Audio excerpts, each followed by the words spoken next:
goodness. Hello, listeners. I am here today with my friend, Whitney Baker. How are you, my friend? I'm fantastic. So excited to be here and connect. Thanks for having me. Absolutely. Yeah, we met in a podcasting course that we were both doing and we're in a cohort and just having the best time. And a lot of our conversations and what we were talking about with moms really just felt so good and felt in such an alliance. So I wanted to make sure that Whitney came on to just share her journey and her story because I know the listeners will just eat it up. So I'm so thankful for you for joining us today. My pleasure. Yeah, so let's dive into a little bit of your story and your journey to kind of how you got to where you are today. Absolutely. Absolutely. Well, so today, as you know, I have it's been a journey, Melissa, right? Where to start? How far back do you want me to go? Like pre-kids through kids or Wherever you feel called, where you're like, this feels like the right spot. all right. Well, I guess it all began. So I was blessed. I had had some exposure to motherhood. I was blessed. I have a stepson who came into my life when he was 8. And so it's always been a neat sneak preview of what's to come. But still, when I later in life had my own children, I was working full time, or my own girls. I was working full time in a global marketing agency. And I had always been conflicted. I had one daughter, and then 14 months, I had my second daughter. Wow. And I felt at the time like I wished that I had this clarity that everybody else, you'll have to tell me how you feel about this, but it seems like all my friends or colleagues had this really clear vision, like, oh, I'm going to stop working. This is my time to be at home. And I was like, great, I'm so happy for you. Or my other friends would be like, oh, nope, I'm in it for the working mom. That's a big part of what I'm going to do. And they really buckled down. And I felt very torn and I really wanted to do it all. So I started, I worked 5 days when I had my second daughter. I mean, it felt like I'd barely been back and I was going on maternity leave. I went down to 4 days and I was kind of dogged about finding this now what I know is never perfect balance, right? Yeah. Then I thought that would be gravy and it wasn't, shockingly. So then I broke company rules. I kind of thought I was being a trailblazer because I asked if there's any way I could go to 3 days, which had never been done before. And lo and behold, they let me. And it still, unfortunately, was worse because I just felt like I got shifted from all that felt like meaningful and exciting for me at work, but then still felt very frazzled at home. So that's the beginning of my journey. So I'll start there. I'll Yeah. start No, there for a minute to get. yeah, no, and I, have that same shared journey of having my a stepson. So I met my stepson when he was 9. So we share that kind of preview, like you said, of motherhood. And for me, I loved it because I also got to see my husband like before we had kids, like with our kids. Did you think the same thing? Like, oh, you kind of got a preview on what kind of dad he was? Yes, that is such a good reminder. I haven't thought about that forever, but just seeing him be tender and just a dad who shows up and is sweet and playful, it definitely was a great sneak preview. Yeah. So when you were talking about, so for me, you said you're interested on my thoughts with that. Slater's my stepson. So he was 9. We got married like 4 or 5 years later. And then Jackson was born 15 years ago. And I was a school teacher at the time. For me, I always knew I wanted to be a teacher and a mom, but I felt like you where for me, a little bit different. I never knew that people could work from home or stay at home because for me, everyone around me worked. And Mm. so I was like, wait, you can actually stay at home and make money. I didn't realize that that was a thing.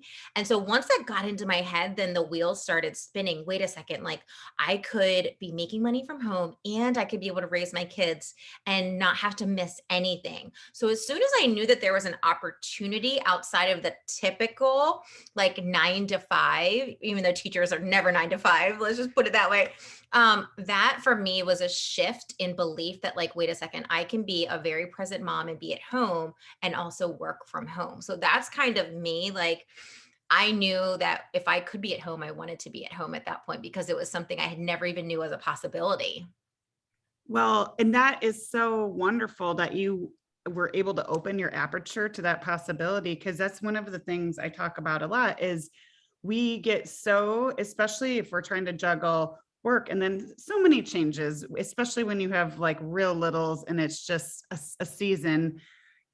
It's hard not to just want to cling on anything you can cling on to anything that you can control, right? And I think for a lot of women, it's really scary to make a wholesale change into a different type of work that might fulfill them and possibly allow for more balance, because Yeah. it just feels like another change, or they just don't even know that that's a possibility.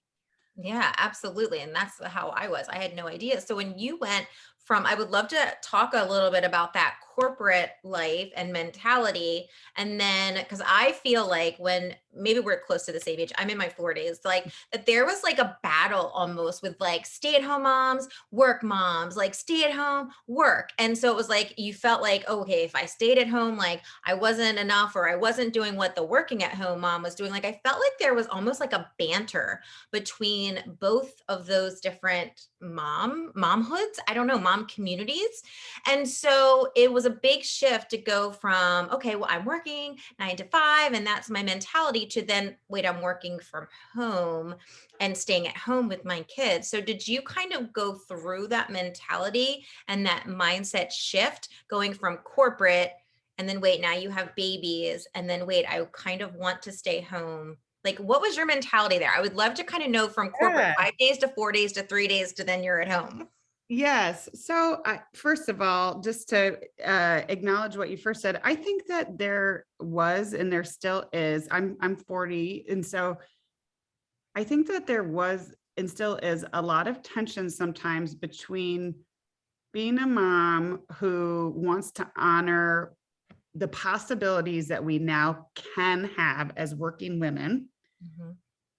but also in feeling this kind of like urge to model, you can do anything to your own children, Yeah. but being one of the first generations where it's actually tested and seeing how it can all work. And it can be, I just feel like I hope that our generation will figure out more workable systems and flexible jobs and flexible hours. But at the time, it was kind of like guilty if I don't take advantage of these opportunities that the women before me, that's the one side Yeah. that felt pressure.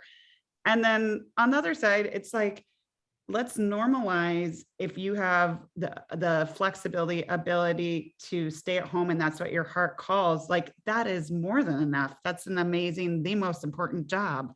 So it's Right. like this tension, Yeah. right? Yeah. So did you feel that a lot? Because that's what I hear from a lot of people in the corporate world, and women especially, like trying to climb the corporate ladder. And if you feel like, and I'm not sure your situation, but like you feel like, okay, women will pull you down or they don't lift you up as much in that corporate world. So were you feeling that way and then having kids and then wanting to raise your kids, or not sure if you wanted to stay at home or trying to figure it out on your own? Like how did that work for you, like to be able to then go from 5 to 4 to 3 to home? Well, this, I wish, a part of the reason I am where I am now and I started Electric Ideas is because I want to create a space where people feel lit up by possibility. At the time when I quit, I feel like instead of giving myself grace, and I realized what a privilege it is that I'd worked my whole life and I had a partner and that we were in a place where I could take a pause. Instead of giving myself grace just to be present in the way that I wish I would have been, I don't think I realized how wired and up I was after being in that corporate mentality where you're like trying to constantly prove yourself. And I'm sorry, but it was just true for me at the time. When I was 3 days, I felt like I overcompensated. So I was kind of not drawing good boundaries. I'd get the kids to bed. I'd be on my computer catching up at night. And it was just a recipe for burnout and totally not sustainable. So when I quit, instead of giving myself this intentional pause, which I eventually did, where beautiful things have now blossomed, I put a lot of pressure on myself to immediately start building up my resume and start that and try to freelance immediately and just not have this gap in my resume that at the time and just you like it's like you can't know what you don't know. Yeah. At the time I just put all this pressure on myself, but it was kind of self-made, and that's something that now that I'm much in a different place in my career, I can talk about with more distance, because it was shocking when I was ready to start freelance and do other things in more of a meaningful way. When I did freelance, kept the thread, the COVID-19 pandemic hit, and I was just like, oh my gosh, all right, like this is still not my time. So I Yeah. did end up taking an intentional pause. And when I started talking to people again about work, not a single person asked me about a resume gap. Like no one really cared. Yeah. It's like, let me see the work you've done. Okay, cool. Like, and conversation commence. It's just this pressure sometimes that we don't even recognize that's self-made. Yeah, absolutely. Did you feel like that was something like if you look back on like your childhood, like were things like that, like you put a lot of pressure on yourself as a kid to like be a high achiever, like do really well in school, like if you played sports, like do really well at sports or in college, like did you feel like that was something you kind of put on yourself or, to always be performing, Hmm. even as a child that maybe led into that corporate career as well? Maybe. I mean, that's a great question. And I've been on a long personal and spiritual journey and reflective of like why and more aware than ever of why some of the choices I made or continue to make and habits. I think it all comes back a little bit though so I had modeled for me, my dad is an engineer, an entrepreneur, and like very driven, very type A, successful by maybe what current society might deem successful. My mom was a teacher, which was lovely, but when she had my oldest sister, she quit and she stayed at home. And Okay. so I feel, but she also was very type A. I'm the youngest of three, so I was a little bit more of like, okay, like both my sisters were like captain of the tennis team, valedictorian, and I was like captain of the soccer team and got two B's. Like that was my like rebellion, right? So Yeah, it's not like I was. I love that. I definitely think that there's some like unwinding and unpacking there. But back to what we were talking about before with our generation navigating what an actual balanced work parenthood situation can look like. My mom did everything beautifully and perfectly, which was such an inspiration. But when I'm working and when I'm not working, I usually have like major creative callings. It's like I have always had something meaningful outside of motherhood that I am creating or working on. Yeah. And so I think I have to be real honest about things not being perfect or needing to be for me to feel Right. good. So kind of Right. setting your own tolerance for like what things really need to look like and focusing more on how it feels for you and your family. Yeah. How old are your little ones now? 9 and 10. 9 and 10. Okay. So not as little. But how long would you say, I'm curious about this. So when you like finally were like, okay, I quit corporate, whatever that Mhm, looked like for you, mhm. how long ago was that for you? Oh, well, I would say it's been about five years. Okay. And then would you say, so 5 years, I feel like 3 years of that has been a pandemic, like 2.5 years of that has been a Yeah. pandemic. But like, when do you feel like you first started to be able to kind of release that pressure to keep doing, like get my resume ready, like whatever that looked like for you. Like, did you feel like there was something like a breaking point for you where you're like, Why can't I just like enjoy this? Like, why can't I just be a mom and be okay with that and accept that? Like, that's why I left corporate to do this. And, was there something for you that was like, what am I doing? Like, what am I doing here? Yeah, I think instead of this one aha moment, it was a very slow. I've always been very into, personal development and spiritual growth as we talked, but I started creating space to fuel things that really I like really lit me up and felt like were able to help me connect to old parts of myself. Okay. And I guess the big reveal was when I finally came up for air enough to realize that I wasn't even really missing the work. Yeah. Was just so attached to this past identity that I didn't even really want anymore. There was just parts of me that I was missing, but Yeah. it's totally different. And so for me, that just gave me a powerful permission to explore. That said, I also think that the pandemic, I say, I try to look things through the lens of like, it didn't happen to me, it happened for me. So I'd always be like, what's happening for me? Like, what's the blessing in this? And again, it slowed things down so much. It was a time of immense creativity for me. Yeah. Okay. So, yeah. Oh, what kinds of stuff are you doing? So does that like you were doing art or drawing or dancing or creating, you started a podcast. So like what Yeah. does that mean for you and that in creativity, like journaling, writing? Yes. Oh, I mean, I think in case this gives any of your listeners hope, I'm I really truly believe that it's so hard to be a beginner, but if you give yourself the opportunity to try something that appeals to you, it starts to open up everything. It's kind of like healing or exploring in one area will like light up energy in other areas. So I've always been a writer, and I'd gotten to a place with my professional work and marketing. I did a lot of copywriting, brand development, that sort of thing. And I was writing. So, and before that, I was in journalism, which was more like serious and structured. And I just had realized that I'd been so writing so much at work, it'd been forever that I'd nurtured the creative writing piece of me that really wanted to come out. So I was proud of myself. During COVID, I finished like a 25-page short story. It's about like some family lore. My grandmother ran a nightclub where there was a stabbing, and the whole thing came out of me. And I'm submitting it right now. Oh, congratulations. That's like big time. Yeah.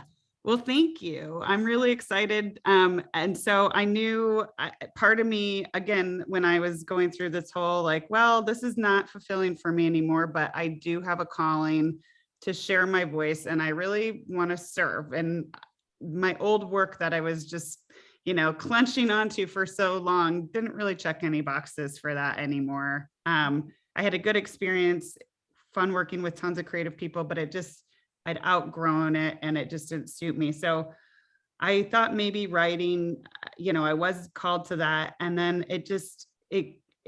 I finished that piece and had this kind of feeling of what next? This isn't enough of sharing your voice. And that's where my whole brainchild of my business and my podcast came during that same short period. And I launched a business from the corner of my bedroom and finished that story during the pandemic. So my message is it's not too late to pivot into something that really fuels you and fills you up.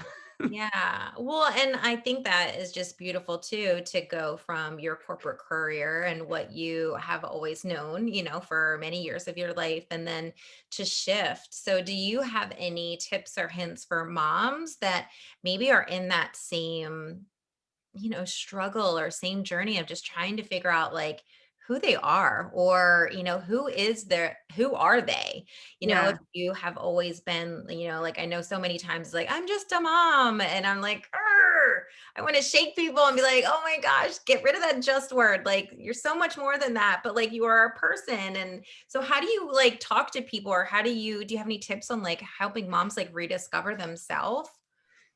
So many tips. I mean, yes. So I think that like mother load tip of awareness that it took me going through all of this to realize is, again, if you were someone who are in, I call it the liminal space, and it's you shifted from one identity, like whether, for you, it was teaching. For me, it was that corporate identity. Yeah. And if you're in this liminal space where you've left behind an identity, I just don't think people talk about it enough. Like, you leave behind this big source of identity and you're so grateful and glad you get to focus on your kids, but you're not quite into the 2.0 of identity that you want to step into. There's no roadmap, Yeah. right? So my tip for something I wish that I would have done there is, N I think it's easy to put the rosy glasses on when you think back to positive work experience, like, "Oh, I was dressed up, I was interacting with adults, I was learning," that sort of thing. But there's also a reason why you shut the door on that part of your life. So one of the most helpful, like, practical exercises that I did is list out, in great detail, everything I loved and felt like I got from my professional experience, as well as I did a lot of volunteering after I quit my job, just because I was like, I just want to try, I want to serve, I want to get things, and then find ways that are not so like long-term committee to see Yeah. if you can experience that. So for example, I was in a creative agency downtown Chicago, so I missed that creative juice. And so, for example, I signed up for a writing class, and it turned out to be just a little tipping point for me to kind of get my mojo back and be like, Yeah. oh, this is like I'm showing up for myself. And so what else can I do? And like just kind of building some of those things into your life, it'll just give you a chance to take action and see what's serving you right now versus looking backwards for a piece of you that's no longer part of your identity. Right. And so for moms that are like, oh, that sounds great, but like, I don't have any time for that, because that's like literally the excuse that us moms love to use, right? I don't have any time for that. Like, I'm doing all these other things. And then you list like the 10,000 things your kids are doing, and then you have nothing that you list for yourself, right? So Mhm. what do you have as like a tip maybe for moms to be able to, great, like, okay, I want to do this creative writing course, but like I have the kids are home or whatever, like how do you have like tips or habits that you can like give to be able to help moms find or make the time? Yeah, for sure. Well, I I hear you. Just remember, when you have really little kids, it is a season, and I think we both know that. So, some to the moms listening out there who have the chasing toddlers, like, you're in it. And I always would get annoyed because people would be like, "It gets so much easier," but you're like, you just don't know how it's consuming. But when you start to have more reliable time, it just is different. However, I think that you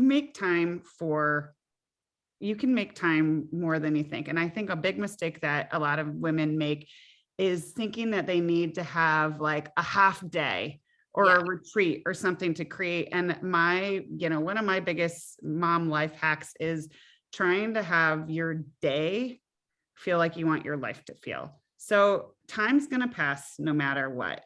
Yeah. So if you build your life around how, if you were, people always have these regrets at end of life. And I'm like, if you schedule your days, schedule your weeks in a way that feels like you're living your life so intentionally, even if it means you have like 5 minutes of stretching or a 20-minute coffee date with a friend, then your life becomes exactly what you want it to be. But you have to start with intention. So I would say scheduling is clutch. And I'm not talking about the like overachiever, like over scheduling. But I think a big mom hack is starting the week before. If you can swing it, give yourself 15, even 15 minutes to look at your priorities for yourself and what you want to do or what you want to explore. If maybe you're going off that explore list, and put that on the calendar first, because people are going to take up your time if you always, right? Like, Yeah. there's no matter what. So I would schedule that first, and then a way to feel like you're showing up for yourself is have those be non-negotiables. So before you fill in the, errands, anything like that, pick those things that feel good to you or that you want to explore and put them on the calendar. So that's one easy way. You asked about time. I was like, you have to make the time. I would look at, are you watching TV at all? Are you scrolling social media? That's another idea. Like, give yourself 2 weeks and actually kind of track what you do an energy audit. So just like write down what you're doing. It sounds a little tedious at the beginning, but you might find that you're like, did I really need to be doing that? So that's a way to kind of keep track of what you're doing, but also write if it felt like you're like energizing or depleting. Mm-hmm. And then go back through and be like, okay, these are the depleting lists. How can I outsource? How can I lessen or just cross these things off? Yeah. And I think on that too, just to add, like, you can also add depleting and energizing people to those lists, because I think, oh my gosh, like you can add, okay, things, but it is people's energy can drain you or it can energize you. So I think as a mom, really being cautious and just aware of who you are spending your time with. If you're in, mom's groups, or if you're going for play dates, and it's constant just I don't know, say bickering. What's the word? Gossiping. That's the word. I'm like, Mm, I feel like I haven't done that in so long. I'm like, what is that word that, like, a lot, it's like, oh, gossiping. Like, just be aware on how you feel when you leave certain social environments, and notice, like, maybe I do want to spend more time here, or maybe I don't. Because I think that is one of the things as a mom, especially with young kids, and just even as you get older, in some groups, and you might feel this too, as you get older, you're kind of forced to be in, because, okay, are your kids on a softball team, your kids on a mm. baseball team, so you don't might not necessarily have to choose every parent, but you can choose to say, okay, well, I'm going to maybe sit in the outfield, or I'm going to sit over here, versus maybe where everybody is like yelling all the time, or they're talking about everything and gossiping all the time. So I think you also just need to be aware of the people that you are around and hanging out with too, and see how that makes you feel when you leave that situation. Oh, I fully agree with that. It's not selfish to protect our own energy. We're the well for ourselves, we're the well for our families. And I think for me, the word integrity comes up. And so we all know the person who's going to complain about the weather or who's going to be whining about, who knows, like there's Yeah. some people and it's like, that's just where they are in their journey. And I think you just have to refuse doggedly not to let them mess with your energy. So, and I think you can do it with kindness. And I think you can do it with no shaming or judgment or even talking to, like, nobody else ever will or needs to know that you're doing that. I Yeah. think a gentle, like you said, like if you saw a mom sitting under the tree with her earbuds in or a book watching baseball one time, you wouldn't be like, what is she doing? Is she too good? No, you'd be like, awesome. She's honoring what she needs right now. And anyone who thinks differently are people you probably can let fall out of your life anyway. Yeah. And this is like, for me, speaking from experience, like we were talking earlier about travel baseball. And so both of my boys have done little league and school ball and travel, different things. And so there's a lot of practices that go into that, along with the games and the traveling. So I used to sit and watch every practice, because I'm like, oh, I want to be here so I can like cheer you on in a practice. And then it got to the point where I was like, oh my gosh, like I'm driving there, then I'm watching like in 1 hour 1.5 hour, 2 hour, 2.5 hour practice. It's great because I'm communicating with other people, but at the same time, like I also could have been doing something for myself. I could have maybe been going for a walk. I could have read a book. I could have been working on my podcast. I've actually started sitting in my car at my son's practice and working on editing my podcast or writing emails. So I think also just, like you said, keeping the inventory of the things that you're doing, because there might be times in your day where you don't necessarily have to maybe go watch a practice because, well, you're going to watch the game. So, like, you don't have to be there all the time as the parent to show that you love and support your child. And so it's just re-inventorying, like, are there times in your day where maybe you could say, hey, I'm already driving an hour, but like I've got an hour and a half, 2 hour practice where I could also do some of this work for myself. And I think just being smart with that as your kids get older as well, and figuring out what could I be doing with my time versus scrolling social media for 2 hours.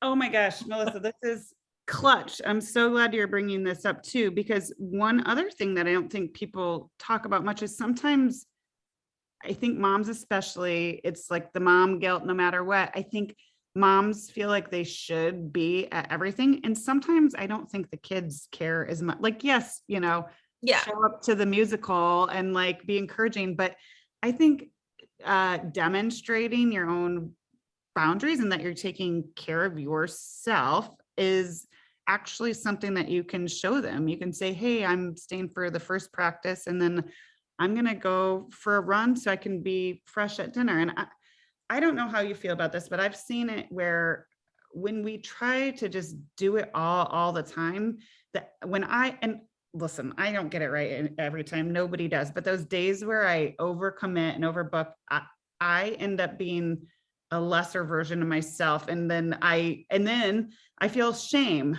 and it's just a spiral of negative emotions because by the time it's time for this fun family dinner, you're frazzled and exhausted and everybody's cranky. Whereas if I would have just split it in half, done one game, and then maybe like taken a run and showered and showed up for dinner, ever nobody would have cared on the other side, but I would have been in such a better energetic place. Have you experienced that? Yeah, and I think it's a matter of communication too. And so, a lot of the time, like you said, we have that expectation that we put on ourselves, and nobody else is expecting it unless we've already put that there. Like they're expecting it because that's what we've already put that into place. Well, I always show up at those. So the first time you don't, it's like, well, where were you? Like Yeah. you're always there. But having that conversation and being like, hey, I love you so much. And I know everybody else's parents are watching a practice, but like I'm going to go to the coffee shop and get a little bit of work done. And so there's nothing wrong with that. And it also gives them that individuality to know, like, okay, like I'm okay by myself, like my coach is here, like trusting, I'm also giving them that independence, that okay, if you need help you talk to your coach or you talk to whoever is in that situation that is also supposed to be guiding you and teaching you.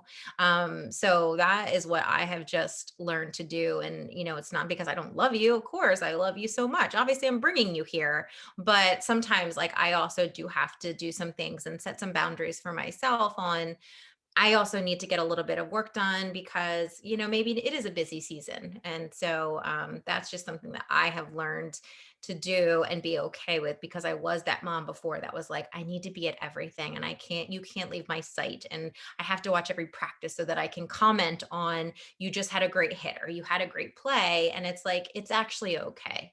And giving yourself that permission to be like, it's okay if I'm not there for this, because I know I'm going to be there for the game. I know I'm going to be there for these things, and that's okay. Absolutely. I think that's such a powerful permission slip. And I think you never want to get to that point where you get into the resentment zone because nothing that is not the sauce. Uh, Because then it easily can bleed into your partnership and other aspects of your life. And so I'm really happy for you that you've had that awareness. yeah. How did you? I'm curious because you know, were your kids at home during the pandemic, or did they go to school virtually, or were you homeschooling? I'm just curious how you handled that, because you also wrote a book. So like, Well, how did you find, because we've been talking so much about like finding time and things like that. How did you kind of schedule that time for yourself when you were doing that during a pandemic at the same time? I'm just curious. Sure. It wasn't easy or as turnkey as I would have liked, but um, no, I live in Chicago, and unfortunately, it was a lot of e-learning, which was just another whole situation. I now can say opportunity to surrender. Uh, you're Um, sweet. I was lucky enough that early on, I knew that I was going to need help and partnership. And we formed a pod with another family who has two girls, and I'm close with the mom. And it became the biggest source of support. So we were trying to take turns at first, like I'll work and then I'll teach and then you work, and it just kept going and going and going. So finally, after it all blurs together, to be Yeah, honest, like I get it. eventually we decided to split having someone come in. And so we kind of, I'd do a little bit, she'd do a little bit, and then someone would come in and help with some of the e-learning because it was a lot. But the beauty is we figured it out so they'd go to our friend's house for part of the day or 2 days a week. Yeah. And that was the times where I just relished the silence. I made sure to get really centered, and I leaned on practices that have served me more than ever to help navigate a turbulent time. Yeah, no, I love that. And it's asking for help, which is like a staple in everything that mothers need to be comfortable doing, because so many times we don't ask for help because, again, we think we have to do it all and be the super mom when literally, like, that is the worst thing you could possibly do. So, knowing that, like, trusting yourself to be like, I need to ask for help. My friend, she's asking for help. Like, how can we make this work? But being okay in yourself to know, like, there's nothing wrong with me if I'm asking for help. Hey, how can we make this work? Like, it just makes you a stronger person and also allows the other mom that's helping to be able to help, because that's just the way that the world goes. And that is just one of the biggest things that I preach, is just asking for help. And that is just a beautiful way to show, like, how you did that. And it wasn't beautiful and it wasn't perfect. And it's like messy, which is motherhood. Motherhood is messy. Yes. No two motherhoods are the same, or journeys, even if you have like identical ages of kids or whatever, it's just different. So I love that you were able to ask for help so that you could, have the best situation for potentially you or your kids, and help the other mother out as well. Yes, obviously it was a time when I had anticipated it being like, this is my time. And so I had a lot, emotionally felt so ready. And so I'm glad that I was able to do that. And I've been thinking a lot about help lately because I agree, because still to this day I have to work on, sometimes I feel guilty asking my husband for help, even though usually he says yes. It's just something I've grown a lot of awareness about. But when it comes to asking help of other moms, I've realized over the course of the past few years that the more specific you are in asking for help, it one of the things that I didn't know when I was a younger mom that I wish I would have is that it gives us permission for them to ask you for the same thing and not feel shame. Yeah. And even like, I'll be like, can anybody watch this one child for this period of time? Like, I'll have and it's like, usually someone's like, sure. And they love to help. It feels good. Right. Well, and a Right. lot of the time it's like play date. Yay. Yeah. There you And go. it Yeah. keeps their kid busy and it keeps your kid Yeah. busy. And it's like the kids are having way more fun probably than if they were at home with you anyway, because they're like, we're tired of you, mom. So it's like the best of all worlds. And it's, one of the things that I also have been, really feeling into is asking, but also accepting help. Because so Mm. many times, like, people are trying to help you and you're like, nope, nope, I'm good. I'm fine. I've got it. I can do it on my own. No way. And so it's stepping back and being like, wait a second, you were offering me help and I said no. Like, why did I say no? Because I am feeling overwhelmed, and like, that would be amazing if you did that. And so I think it's also stepping back, and when someone offers, that it's also being able to accept the help, which again is such a hard thing to do, because I feel anyway, I'm not speaking for everybody, that it's a sign of weakness if it's like, well, I don't need help. Like, what are you talking about? I got this. But we do. We all need help. And so it's accepting it and asking at the same time, is a great thing to do as well. I agree. I think that that's something that will just be something we all continue to practice. If you're not used to it and you're used to playing that role, it can feel foreign. But once you get into the habit of asking and receiving help, it just can make life, it can bring a lot of magic. Yeah, no, absolutely. And I have like totally like loved our conversation. I know we can keep talking like forever. Is there anything, we've shared so many things, but is there anything that you haven't shared that is just on your heart for the moms out there listening today, maybe to kind of drop another little nugget? Ooh, love a good nugget. Let's see. You've shared so many good ones. I'm sure they're like, oh my I'll, God, turning the I'll page on their notes on No, like, I'll share one quickie that has helped me with my and because it's relevant to all of the time and management and everything during fuller seasons, and we all kind of have them based on when your kids have things or not. I started doing this thing with my husband called the Monday meeting, and my rationale was that Mondays are, I'm fine with Mondays, but Mondays are already like kind of like whatever. They're not celebrated as the best day of the week. So I found that back in the day, I would just send him like one-off things when he wasn't in a position to like digest or respond. And then I would be frustrated because he didn't receive what I sent, or I would feel like I would be put in the nag mode and nobody likes it. So when we have busy seasons, we take turns, and it's 30 minutes and I have to cut it off then. And we take turns of like, you set whatever agenda you think is important, then I set whatever agenda I think is important. And we go through the whole week and like what's going on. So that way it's like if we need a sitter, or he doesn't know that there's an event, or I didn't know that he has a happy hour, a baseball game, whatever, we just get quickly aligned.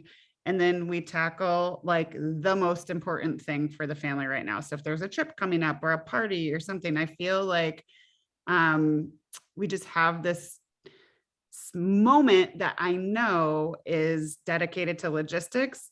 And for me, we fall on, like I said, during busy seasons, I'm like, okay, we got to get back to the Monday meeting, and we both know it, and we just succumb, because for me, it makes me feel safe that I have this space where I know we're going to get aligned. And then when we're together, not in the Monday meeting, I feel like I just know I'm going to have time to tell them all the things, and we can focus more on fun stuff, right? Because so that's been just something that I've created in my house that's just helped with my communication, helped me feeling at peace that I have time, and just helped organizationally and with time management and everything. And it's so simple. yeah. No, and it just makes you feel supported, and that you're not in it alone. Like you do have, a partner to be able to tag team and, talk about these things with. So that's awesome. I love that. Yeah. So Great tip. I'm sure the moms listening will be like, oh, that's a good one. Do you do that when the kids go to bed or like in the morning? I do it after the kids, like right after bedtime, within like 20 minutes. And I do cap it because there's always going to be the laundry list, and you don't need to be planning Christmas for 2023, but Yeah. this is like a nice touch point. Yeah. Awesome. That's such a great idea. Thank you for sharing that. That is definitely a great nugget. So thank you. Sure. All right. My last question for you, Whitney, is what is something as women we tend to not celebrate ourselves enough? We are cheerleading and celebrating everybody else, but we aren't celebrating ourselves enough, I don't feel. So what is something that you would say you love about yourself right now? Ooh, great question. Yes. Self-love Tricky, tricky. definitely is important. Oh, gosh.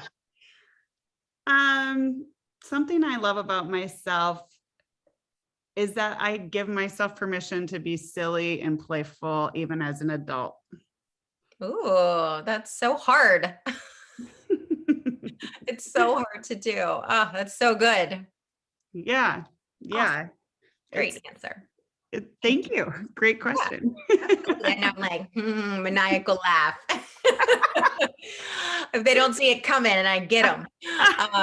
No, but anyway, I just think that's so great because we don't celebrate ourselves enough. And I want to give women permission to just celebrate themselves and acknowledge, if they're doing gratitude, to make sure they're acknowledging themselves. And, it changes different seasons. So That's yeah, great job. beautiful. I absolutely love that. Thank That you. great reflection. All right. How can people find you? Because they are going to want to know more about you and follow your journey and all the things you have going on. So what's the best way for people to find you and stay connected? Thank you for asking. I'd say right now, join me on the Electric Ideas podcast. Again, it's just all about those moments of personal breakthrough that light you up, create space for new possibilities. So that's available wherever, Apple, Spotify, wherever you enjoy your podcasts. And then you could also see what I have going on if you connect with me on Instagram. And my handle is just at Whitney Woman. Okay. Awesome. Oh, that's a tricky one because it's like Whitney Baker, but it's like, wait, your Instagram is different. Tricking me. No, I'm just kidding. I will make sure I put all that in the show notes too, so that people can find you. And your podcast is great. If you want, I think I was on episode number 6, so you can go and listen to that one. I was on Whitney's podcast, so it's so great. I love listening to your interviews too. They're just so fabulous, and there's always room to grow and learn. So no one is ever, have reached their pinnacle where they know everything, and things are always evolving. So I appreciate your podcast and your message. And just thank you for being on here today and just sharing with all the listeners. Thank you. It was a joy and a pleasure. And I'm really glad and grateful for everything you're putting out into the world too. Awesome. Thanks so much. See ya. Bye.